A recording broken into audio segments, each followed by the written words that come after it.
The following podcast contains spoilers and words that my mother would prefer I did not say. We watch the thing. We watch the thing. Hello everybody and welcome back to We Watched a Thing for the first real ep of the year, I guess. I mean, I had some fun the last couple of weeks doing the top and the worst, and I'm here, of course, with Dave. How you doing, mate? I am good. Had a little bit of a holiday, but enjoyed listening to you and Sean and you and Jason for the last couple of weeks. But yeah, well, I mean, you and I will have to do a Patreon ep with your picks for best and worst, because now I've got to know what they are. I had not a lot of crossovers. It was fun listening to you guys going, "You've got what? You included what? What about this?" Yeah, well, it's funny. After the episode with Jason dropped this week, I got a message from Carney, who, of course, did the best of list with me, with just no other message attached. It just had his list of 5 worst films. And, yeah, I was surprised. His were different again. The only mainstay between all of the lists was Moonfall. Oh, fuck yeah. There's the only reason that would not be on a top 5 worst films is if you hadn't seen it. Yeah. But here we are, first step of the year. How was your Christmas and New Year, mate? No, really good, really good. As you might have, well, I know you're aware, made a point of introducing the kids to the Muppets Christmas Carol, which was a huge hit. And yeah, no, it was good. Worked through all the regular Christmas classics. Had a nice turducken for our Boxing Day lunch, which was nice. Came out a treat. It's a good one. And I see that you've also started working through our required viewing lists. I have, yes. Wait to hear about those. Sneak spoilers as to how, but I'm definitely made some headway. Have you had a chance to get into any of them yet? Yeah, I started one just the other day. I just want to ask you one thing. You don't have to tell me what. Are there any shows so far where you have already gone above the 3-episode requirement? Any that piqued your interest to that point?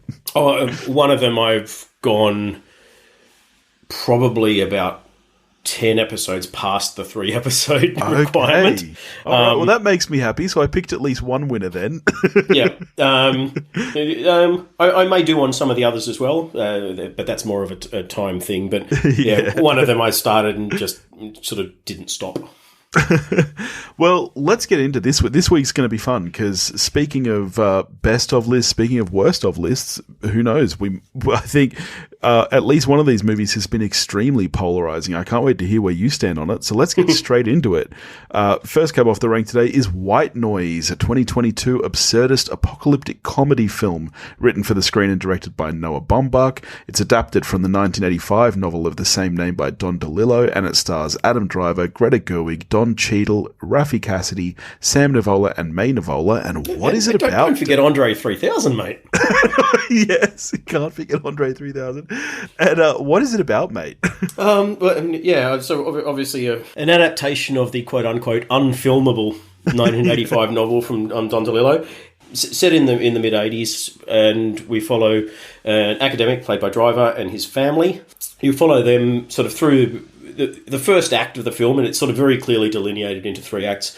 The first act is sort of them, his university life, their family life. Then we enter the middle act, which is entitled The Airborne Toxic Event, and that does pretty much what it says on the tin. There is and then the final act is back more, again, focusing on the family and, in particular, Greta Gerwig's character's dependence on a fictional drug called Dilar, and how that resolves itself when her husband, Jack, Adam Driver, sort of finds out about it. Yeah. But what it's about really is death. And America's superficial preoccupation with death. This is DeLillo's viewpoint for any American listeners, and I'm not having a swipe. This is very much how his sort of dark satire in the novel. Preoccupation with death and sort of the hypochondriac approach to it, dovetailed with very cynical view of consumerism and popular culture. I have a feeling that you would have really liked this film. It's just a guess I have. But the film has been super polarizing. I think before it came out, everyone was really, really keen. I mean, Noah Baumbach, hot off the heels of Marriage Story, which I think was the best film of that year. I've always been a big Baumbach fan right since Squid and the Whale. Collaborating again with Adam Driver, who doesn't love Driver, God, if and he's Greta Gerwig. This could be his year. Although we are talking about another film in this episode that I think could very easily be in the running for a Best Actor as well. So we'll get to that. And also, who knows if Fraser is still in the running? That's an interesting one, because he seemed like a lock for so much of the year, and then the film itself hasn't been that great received as people were expecting. I think he's probably the sentimentality thing is going to no one's going to want to vote against him because everyone loves him so much. It's the We're Sorry Brendan Fraser Award. But so let's get into this. Firstly, have you read the DeLillo novel? Back in the 80s. So I was very, very high on it when I read it.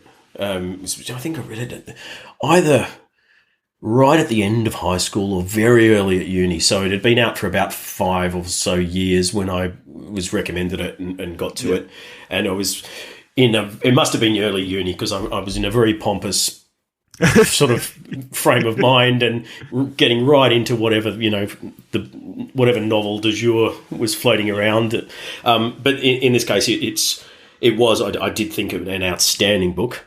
And I totally understand why it's always been considered as sort of one of those unfilmable ones that obviously is eventually going to make its way to the screen, no matter how unfilmable it is, because it's popular, therefore it's there's money involved. So I liked the film. I think Baumbach did a very good job, probably as good as you could do. With the subject and the cast are phenomenal. There's the production values, everything I think is excellent, but I do think there are elements of the novel that are almost impossible to translate to screen, and that's often the case with these sorts of satirical. Catch-22 is another one. No matter how good, and I haven't seen the more recent Clooney Catch-22, but I'm a big proponent of the Alan Arkin film. But again, the film's fantastic, but it's never going to be as good as that book. Yeah, I was going to say a similar thing. I think Baumbach did, honestly, a very admirable job adapting this. And I maybe am of a different school where I don't think the novel is unfilmable. Like, it's a fairly simple story in a lot of ways. It's not like it's narratively too big to film. I just think that there are some things that don't translate across medium. And I agree. Yeah, so I don't think that the narrative itself is unfilmable. I think that it's more the style of comedy, I think, does not translate very well to film. It's kind of too absurdist and surreal, I think, even for a filmmaker like Baumbach to pull off. Yeah. And the bigger problem, I think, obviously, is the fact that the novel is all from a very specific point of view. It's all from the point of view of Jack, Adam Driver's character, and that is really, really hard to pull off on film. So, you get some really weird things here, which I actually don't mind. I actually quite like the dialogue in this film, which I've seen a lot of people really rag on. I've seen a lot of people rag on the dialogue because they are right. It does all sound like it's one voice. Kind of hyper-real as well. People don't talk the way this family does in real life. Oh, yeah. You've got 100%. Elements of the kind of Dawson's Creek effect where every single line is the line that you would craft if you had an hour to think of a line to say. Yeah, exactly. But there's also a very odd, almost stilted tone, particularly between Driver and Gerwig, which I loved, but I can imagine a lot of people going, oh, that sounds weird and shit. That's not how people talk. Which is kind of the point. This is not real life as we know it. It's it's almost a satirical consumerist version of American life in the 80s. Hence the supermarkets, everything is not quite real. Yeah. It reminded me of Killing of a Sacred Deer. I don't know if you saw that one, Yorgos Lanthimos. Yorgos, yeah. very similar thing where the dialogue, that's just not how people talk. No. And in that film, it's done to kind of put you off center a little bit and go, okay, this is kind of strange from the outset. And I think that this film being a comedy, I can understand why people don't like the dialogue. Like, I like it personally because it's just a style that I enjoy. Like you say, that kind of hyper real dialogue. Yeah, it's almost this weird sort of plastic society, consumerism turned up to 11. Yeah, it's contrived. It's like Orlando. It's not a real city in the same way that these aren't real people. No. I mean, he's a university professor who's not just a historian. He only teaches Hitler.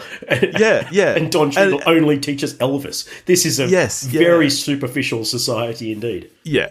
And so there's a lot that I like about the film, but I do think that ultimately it doesn't come together as well as I would have liked. And so I'm kind of in between the people who either love it or hate it. I think there's things that are really good about it. I'm not sort of rave levels about it, but the comparison that came to mind immediately when I was watching it, not from the tonality so much, but as a period film set within our lifetime, in this one in the mid-'80s, and the immediate comparison that came to mind that made this one probably rise in my estimation was Licorice Pizza. Yeah, right. Which, albeit set 10 years earlier, is still, at least for one of the hosts of this show, within our lifetime. Both of them very, very well encapsulate their setting. This is everything about this screams realistically. This is early to mid 80s. It looks and feels exactly like that. Licorice Pizza felt the same for the 70s, but Licorice Pizza was an overrated, boring wankfest. Nothing about that film. I almost turned it off. I was so bored. Yeah. There was nothing about it that grabbed me apart from the soundtrack and the setting, which resonated because of my advanced years. Whereas this I found funny. I found the dialogue incredibly well written. The acting was fantastic. I wasn't bored once. As you say, I mean, I think we're exactly in lockstep on this. It doesn't quite nail the satire, but it does as well as it probably could for the medium. I think I couldn't really criticise it overly, other than the fact it's just it had probably an impossible task. To really get to 100% on delivering the source material. My biggest problem with the satire, and the reason I don't think it lands, and Jason from Binge and I said the same thing when we watched the remake of Firestarter quite recently, which at least this one... Baumbach. Well, I mean, they're both adaptations. You'll see where I'm coming from in a minute. Firestarter is, again, a story that was written in the 80s. And the themes, everything about it are very, very specific to that time and place. And I think that this is a story that is very, very similar. I think a lot of its statements on consumerism and so I don't feel like it's as relevant in today's society. This is a book that it came out of the Reagan era, and that's exactly. When it worked at its best. And so at least in the film they've kept that setting, unlike the recent Firestarter, which decided to modernise it and it just felt completely... Yeah. You know, at least here we've kept the setting of the 80s, and you're right, the production design and everything is beautiful, but I do think that the story itself just doesn't resonate as well with audiences today as well, and I think that that's the issue for me anyway. There's certain and you see it particularly, and I'm sure we'll get to the closing credits before we wrap on this, because there's some stuff to say there, but the generic brands that you see all down the shelves, just white packaging with black writing, chips, beer, peas, whatever, immediately brought to mind. Have you seen Repo Man? Yeah, Alex Cox. No. Oh my God. Okay, we're going to need an episode where we give each other tasks. No, that's another 80s film with Emilio Estevez that has a similar kind of skewering of that consumer society where everything is just generic labelling down as far as the eye can see down the shelves. So I like that. What did you think? You're the score guy. What did you think of Elfman's? I actually loved it. I can't remember what the last film I saw that Elfman scored, but I remember thinking that his last film I did not like at all, and I was like, oh, maybe Elfman's lost it. But I actually really liked the score for this film, and that's Subtle kind of too. what I was. I didn't pick it straight away. Which for an Elfman, he's not the Elfman we once knew, where you could pick it from the first few bars. Definitely, yeah. But because he's one of the few things that's across the board kind of getting praise and award nominations and things, along with the acting. I mean, I don't think that there's a bad performance in this film. I have to say, even the child actors in this film. I was going to say that's one of the things I think Baumbach was very clever with, is aging up the kids from the book, because they're all several years older than they are in the book. And I think that's a very clever... It's a very smart move. I mean, we're both very aware that child actors just suck.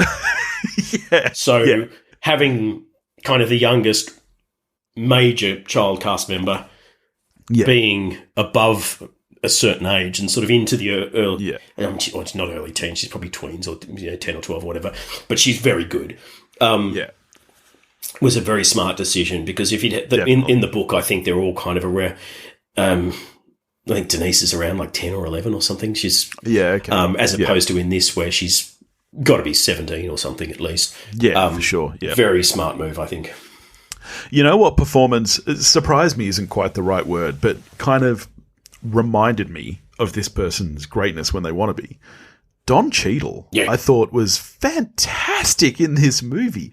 The best scene in the movie, far and away. We're going to agree on this. It's a masterclass. Yeah, that is a masterclass. That is simultaneously about Hitler and Elvis. I never knew that I wanted to watch a lecture about Hitler and Elvis at the same time. Because they're basically doing this beautifully choreographed acting dance where they're... Baumbach does this brilliant thing. That plays like a well-choreographed action scene. Like, it's tense for some reason. You've then got...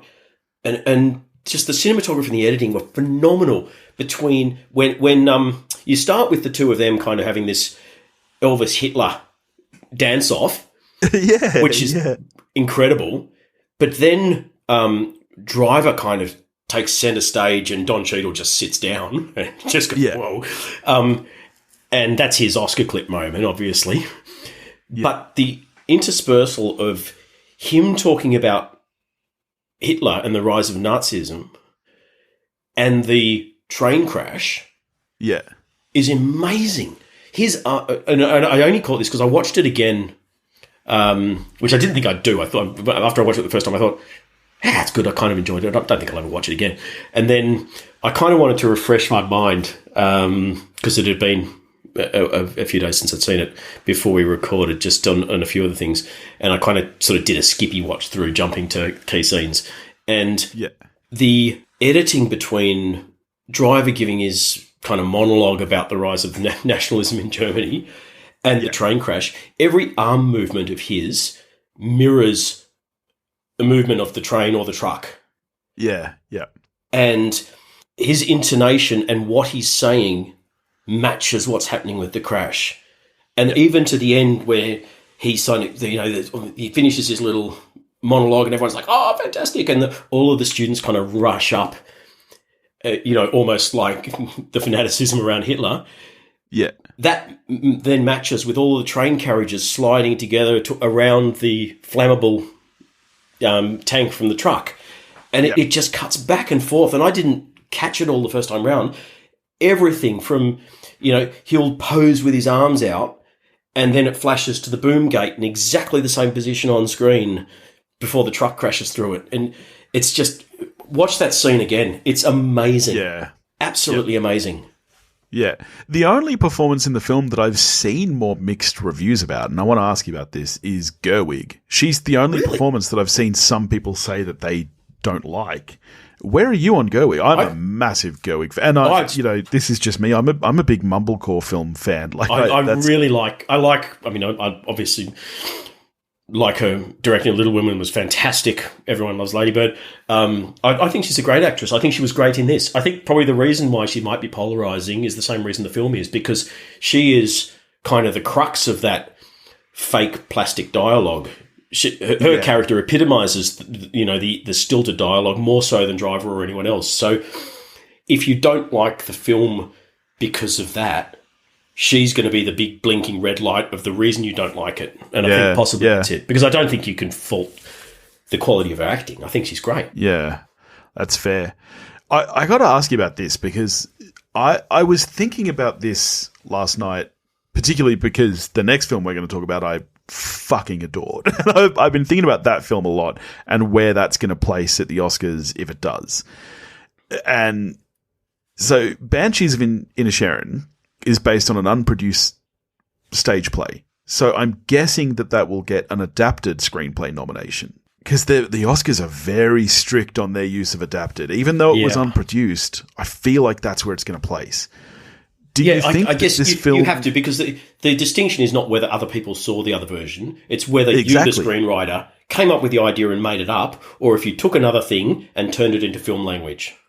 100%. That's right. And even though it's based on McDonagh's own unproduced play, it's still adapted from a play. So I suspect that's where that's going to place. That makes it a bit more of a grey area, but... Yeah, well, it does. The fact that it's unproduced, I don't think is a factor in the categorization of it in the awards. But I can't really think of many other great adaptations this year. And so I'm trying to think of what this movie's chances are at the Oscars, even though it's been quite polarizing. Do you see this getting an adapted screenplay nomination? Because I don't see it getting up for Best Picture or Best Director or any of that. I think the only shots are possibly screenplay and driver, but I'm not even sure it's getting up for screenplay. Yeah, I think it might, just for the same reason as you're saying. I can't off the top of my head think of a huge number of other contenders in the category. Plus, it's Baumbach. Yeah. So no one's going to want to come out and be the person to say he's shit because, credibility and all. Netflix this is going to be one of their big pushes, I would imagine. Did it have cinema? It did have a cinema release. Yeah. I mean, they'd be I know that here it was only a week. I don't know how wide it was elsewhere, but it definitely did have a small cinema release. And I would imagine that a large part of that is, so that it's eligible. Oh, yeah, definitely. Yeah. I would imagine this is going to be one of their big pushes. So I wouldn't surprise me if it's up for screenplay. I think Driver is he's definitely going to get up for a nomination. And, I mean, I'm with you. I think it's probably still going to be Fraser's year, but who knows? Driver's due as well, so... Yeah, well, absolutely he is. He is a fantastic actor. If nothing, I'm always happy to watch him do anything, regardless of whether you like this film or not. Just watch that fucking lecture scene, because like you said, it's just incredible. I didn't love the final act of this film. That lecture scene makes up for it. I tell you what, though, I'm glad it took so long to get to screen, considering it was always going to eventually. Did you? Because for a long time it was Barry Sonnenfeld that was attached, and that would have been a very different film. Yeah, right. It's so funny when you hear about all these different versions. It's the same with like a Confederacy of Dunces, which is another great classic comedy novel. At one stage, I think John Goodman was in talks, and John Candy, I think. Wow. I don't know if that's ever going to get off the ground, though. But yeah, it's so funny when you... So let's talk. You brought up the closing credits earlier. I've watched that 5 times just today. Fuck. Ted, speaking of Oscars, if that's not up for Best Original Song, something's broken in those awards. I know that's the one I think it's got the best shot of winning. Yeah, well, it's already had a couple of nominations. That's up for Best Original Song in a Feature Film at the Hollywood Music and Media Awards. The score has been, as you mentioned, nominated in a few different places. I would bet money that song is going to be nominated for sure. Because those closing credits, much like, and there will be people that don't like it because it's kind of absurdist and makes no sense. Yeah. But those are the people that didn't like the Age of Aquarius ending of 40-Year-Old Virgin, and those people are stupid. It's surreal. It makes no sense. I fucking loved it. And any movie that ends with Andre 3000 dancing, shaking a box of cookies is just A-OK in my book. Well, mate, shall we move on to another? Do we want to score now, or Oh, shit. Oh, yes. We normally apply numbers to these things, don't we? And really... Oh, my God. It's too early in the day. No, yeah, you're absolutely right. How are you scoring this? That question has been burning in my mind this whole time. How are you scoring this film? I'm a 7 out of 10. Okay, yep. I mean, yep. Actually, no, I'm going to say 7.5 after the rewatch. It went up for me. I think it's very enjoyable watch, incredibly well made. Doesn't quite nail the tone, but shit, it did as good a job as anyone could. Yeah. I mean, as suspected, you are slightly higher than me. I'm a 6, which I know sounds like a bad score, but every time I say, I have to remember Topher just reminded me, that's above average. That's an above average film. Like, we are kind of like, we've trained ourselves to think that anything below a 7 means it's shit. No. I don't think this is shit at all. I think there's lots of really good parts of this film. It's a 7.5 for me.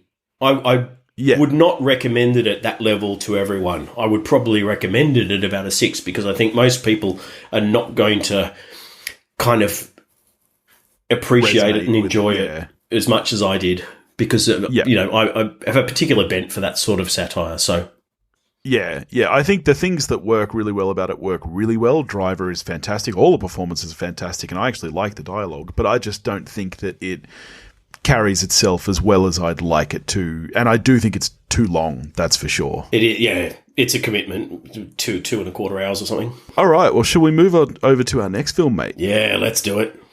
All right. The Banshees of Inisherin is a 2022 dark tragicomedy film directed, written and co-produced by Martin McDonagh, starring Colin, Farrell and Gleeson, along with Kerry, Condon and Barry Keoghan. And what is it about, Dave? Irish island life. It's about a couple of lifelong friends when one of them decides one day or announces one day that he just doesn't like the other guy anymore and never wants to speak to him again. Yeah, that's what I love. Spoilers straight off the bat, I fucking adored this film.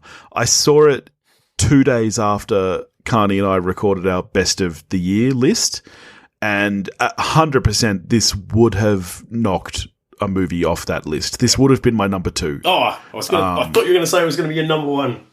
No, it's not. It's not beating everything everywhere all at once. But this is a fucking brilliant film, and I've watched it 3 times already. And the first time, I got to say, I was kind of taken aback in that first 20 minutes. As you know, I don't watch trailers for films, but I did see this one quite a bit at the cinemas. Yeah, and it looks a lot funnier in the trailer than it is when you watch it. It's a very strangely marketed film. There's going to be a lot of sad people going to watch this zany Irish comedy that is one of the bleakest, most dramatic, slow-paced films of the year. And I love the simplicity of this plot. When it started and, 20 minutes into the film, you're going, oh, it's literally just about a guy who doesn't want to be friends with another guy. That's the story. And I mean, I loved this movie so much. What did you think about it? Yeah, I mean, obviously I came in with high expectations. One, because you fucking messaged me going, this is the fucking bee's knees and I want to talk about it. But also it's McDonagh, who I think is one of the most underrated directors in the world. 4 for 4. Fuck, I'm a huge fan. I think Seven Psychopaths, I think, is one of the most underrated comedies of the last 30 years. I don't understand why everyone hasn't seen that film. In Bruges, obviously, is In Bruges. A classic. Yeah. And then, of course, he won the Oscar for Billboards, which I think is his weakest film. I agree. So, I think this is his strong. For me, this is my favorite, and maybe that's to do with the fact that I love his writing style. And this, I mentioned earlier, based on an unproduced stage play. This reads the most like a play. Oh yeah, like the dialogue is very, very. There's a lot of, and even though it's quite bleak, there is a lot of playfulness to it as well. I love the dialogue. And I mean, you and I both absolutely love comedy dramas when they're like this, where the funny bits, you're laughing out loud at the funny bits, but the dramatic bits are incredibly dramatic. And this is one. I mean, we've had 2 or 3 of them now, just in the last few months, that have done it perfectly. And this is another one. I was in hysterics at some of the funny lines and scenes. Yeah. But by God, it's a bleak film. It really is. I mean, and that's one of the things that's so clever. It's the time, 1920, whatever it is, where it's set. They're on this stunning fucking island. Yeah. And, I mean, cinematography we'll get to, but by God, they're in this idyllic location. They're at arm's length. The Irish Civil War's raging. They can hear the gunfire from the mainland. It hasn't touched them. So you would think it's just tranquil serenity. But they're all fucking going insane. Everyone in the entire community is a bit fucking weird because they only see the same handful of people day in, day out for decades on end. It's not like there's a huge amount of traffic back and forth from the mainland or anything. They're in this rut of, I mean, Colin Farrell, Porrick's character, he walks cattle up and down the road and he goes to the pub at 2:00. Day in, day out, every day. Yeah.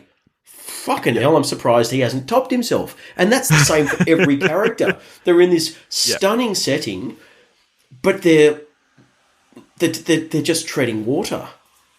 Yeah, 100%. They're just marking time. That's all it is. Which comes to the point of the movie. Really, is that Brendan Gleeson's character Colin has kind of realized this, and that's not how he wants to live. He's very clearly going through very severe depression. Oh yeah. And there's something I think really relatable. Obviously, I'm not at the point where I'm going to cut my fingers off.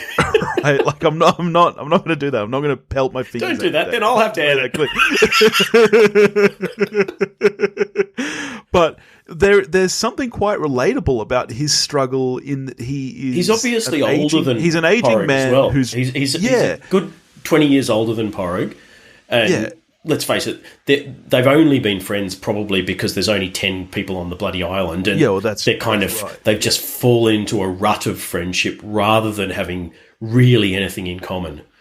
Yeah. Colin's a musician. He loves music, and Porrick can't even pronounce Beethoven. Yeah, he's an aging man who's realised that he's got no legacy. He's got no mark on the world. He's left nothing behind. And I think honestly, we can all relate. A lot of us live like that. Yeah.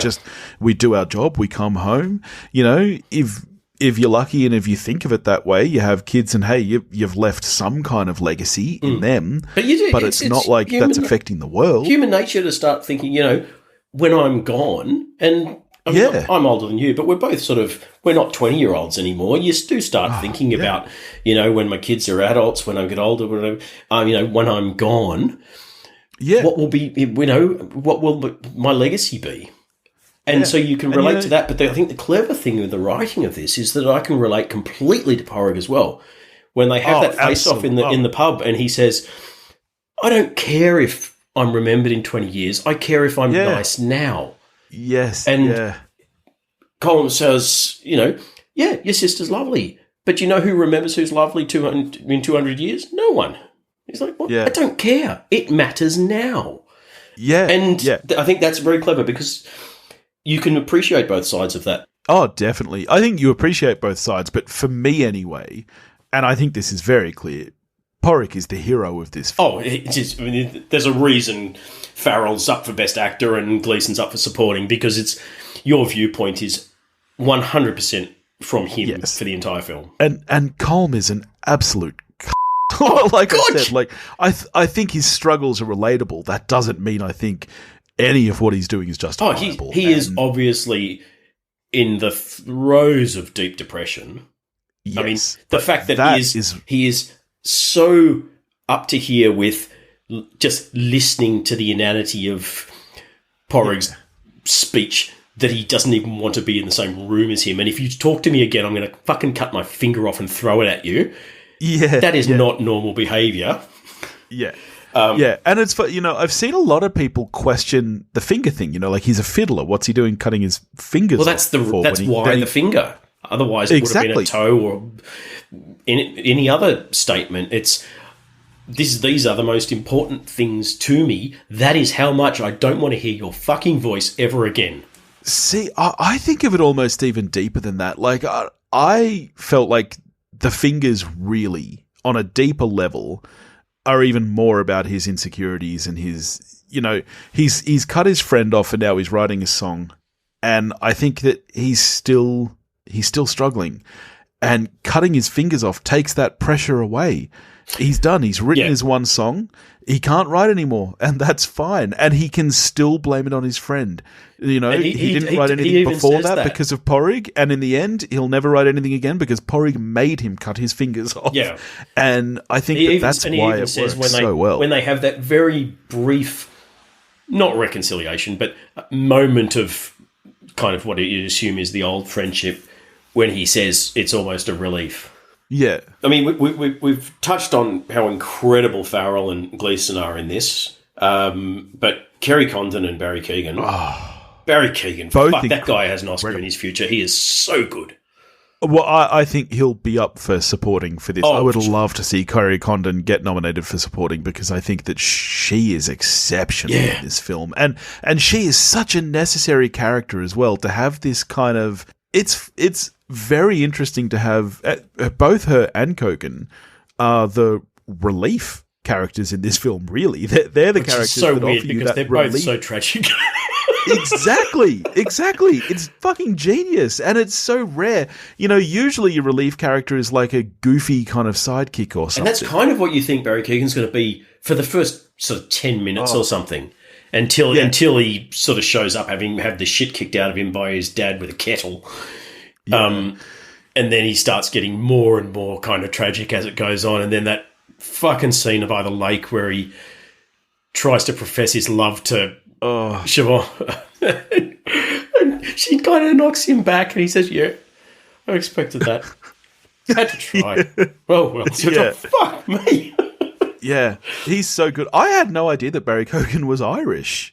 Oh, yeah, no, he's I've seen him in a few things kind of earlier on before he started kind of suddenly cropping up in bigger things. Did you notice, by the way, for a film that has let's face it, 4 cast members?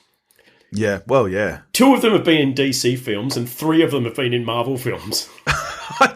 I didn't notice. Because Kerry Condon is the voice of Friday in all of the Marvel films. Yeah. Barry Keoghan's obviously in Eternals. Yeah. And then you've got Colin Farrell, who's both been, what's his name? Not Deadshot. Bullseye in your Fred Affleck's Daredevil film. But he's also Cobblepot, which I reckon he's going to be up for Best Supporting for the Batman as the Penguin. You reckon he'll be up for Best Supporting for the Penguin? Fuck yeah. Oh, I mean, I know. See, that's another film that you and I. That's another film that you and I disagree on quite heavily. I thought that film was fine. Oh dear, I don't know. But yeah, Kerry Condon was so good in this film. I would be happy with this film getting as many nominations and as many wins as it wants. I still think that, and of course, for me, Barry Keoghan also in the Batman. Yes, as an unnamed character. Yes, of course. We don't know who he is. But oh my god, I fell in love with him from Killing of a Sacred Deer. That Again with Farrell? Anyone who can, anyone who can make eating spaghetti that interesting to watch. Have you seen Killing of a Sacred Deer? That spaghetti scene is fucking next level. I really like Yorgos. I mean, Farrell obviously in The Lobster as well. His weirdness appeals to me. I really like his stuff. Yeah. How did you feel by the end of the film? Were you satisfied with the way that the narrative played out? Were you happy knowing that these guys were just going to continue feuding? I think forever? It's not as. I mean, obviously, it would have been more satisfying if there'd either been a reconciliation or there'd been some sort of, he shot him or done something. But I think it's a far Would you have wanted him to have stayed in the house? No. Yeah. No. I think the options were either that Porrig shot him on the beach. Yeah. They reconciled and just went back into their rut, or it just kind of ended. And I think that's probably the best. I think McDonagh went the best way, or the most realistic way, which is what would probably have happened, that it just kind of life went on as it always has on that island. Yeah. I agree. I love that it ends with, this isn't going to end, basically. Like, we are fighting to the death now. Yeah, their lifelong friendship is now going to be a lifelong feud. Yeah, and I kind of love that. I think, obviously, you brought up the Irish Civil War, which is kind of in the background of the film. But never you hear a few gunshots across the way, but other than that, it's not mentioned until Kerry Condon writes back to Colin Farrell saying, I've got a room for you. Come and stay. You don't need to be on that fucking island. And she references I think that there's obvious kind of allegory about, wars and civil wars in general in the story. And the fact that you can just picture these guys in 5 years, they won't even remember what they're fighting about. And it started over so simple as something as just, I don't want to be your friend anymore. Yeah. And it's just, now it's ritual for them. Now it's just war. I think that's kind of really strangely beautiful in its own bleak way. Why the setting is so perfect. Because it's like the Troubles, it's like the Irish Civil War. It's to a point where both sides hate each other. Most of them can't remember why it started. Yeah. But it's all consuming, and it's the only thing that they think about. And then you've got sort of this microcosm of it on this tiny little fictional island off the coast of Ireland. It's such clever writing. Yeah. And so Shakespearean. I don't know if you picked up on that. Yeah, even to the point of having the crone figure sort of predicting the future. I was like, oh my God, this is like a modernization of a like Shakespearean. Macbeth. Yeah. I would be remiss as well to not mention the score by Carter Burwell, which is fucking fantastic. And I hope that this film gets up for original score as well, because that is just a gorgeous piece of score. It's so Irish. Every part of this film is so Irish. It really spoke to me. I loved it. Yeah. And God, gorgeous. Ben Davis, the cinematographer. It's just stunning. It is. McDonagh apparently, I read somewhere earlier today, said he wanted to make the best looking Irish film in history. And I reckon he fucking nailed it, because I just spent the whole time going, I know this is a fictional island, but I know it's filmed in the Irish Islands. Innismore and Atholl Island. I fuck at the top. It's rocketed to the top of my list of places I want to visit now. Is to hit some of those islands. Yeah, I think what really nails it for me though, it's very easy to make something look great when you have locations that are just fucking beautiful like that. No. But the cinematography in this is better than just that. This isn't just nice looking scenery. I think that the camera positions, the compositions of all the shots are really, really perfect.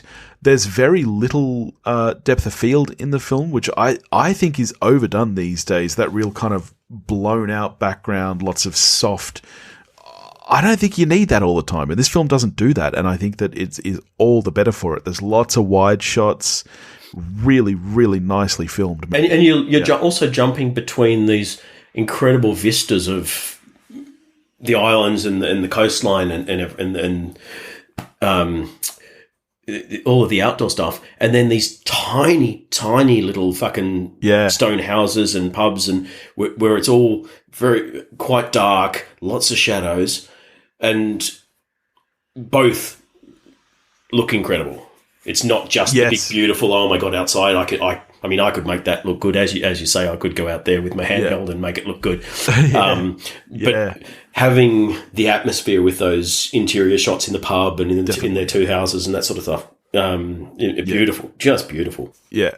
I mean, it's no surprise I absolutely loved this film. I was a 9 when I first saw it, and I've since upped that to a 10 because I just think this is literally a perfect film. I think the screenplay is so tight. The direction is incredible. The acting is next level. How are you scoring this film? I've only watched it the once, obviously. I will definitely be watching it again. At the moment, I would probably be a 9. Yep. And first watch, I'd never go above a 9 on the first watch. So, recency bias and all of that. But I could see it going up. It's a lot darker, definitely, but shares a lot of DNA with one of my favourite films of all time, Local Hero, the Bill Forsyth film. It's a small village in Scotland. This is a small village in Ireland. But there's a lot of similarity between the two, other than the darkness in this one. I can see from your face you probably haven't seen Local Hero, so I'm just mentally adding that to our list. That's another one which I think is a perfect film. Nice. Daniel and Dean from Movie Journey disagree, but they're flawed in their judgment. All right. Well, there we go. Two fun films to talk about. What are we getting to next week, mate? Are we in Guy Ritchie territory next week? I hope we are. We are. So keen. Yes, Guy Ritchie territory. Jesus, I think you mean we're in Carrie Elwes territory. Operation Fortune Ruse de Guerre. Yeah, you can expect some gushing next week. Elwes and Hugh Grant. Aubrey Plaza. Jeez. Oh, yes, I do enjoy some Aubrey Plaza. So that's going to be fun. Yeah, I've got to get to that really over the weekend. I'm really keen. Yeah. All right. Awesome. Well, in the meantime, if you want to get in touch with us, you can do that at wewatchedathing.com or wewatchedathing@gmail.com. You can find us on Facebook, Instagram, and Twitter, all under the handle at wewatchedathing. If you want to help support the show, you can do that at patreon.com/wewatchedathing, and we'll catch you next week. Go watch the Banshees of Inisherin.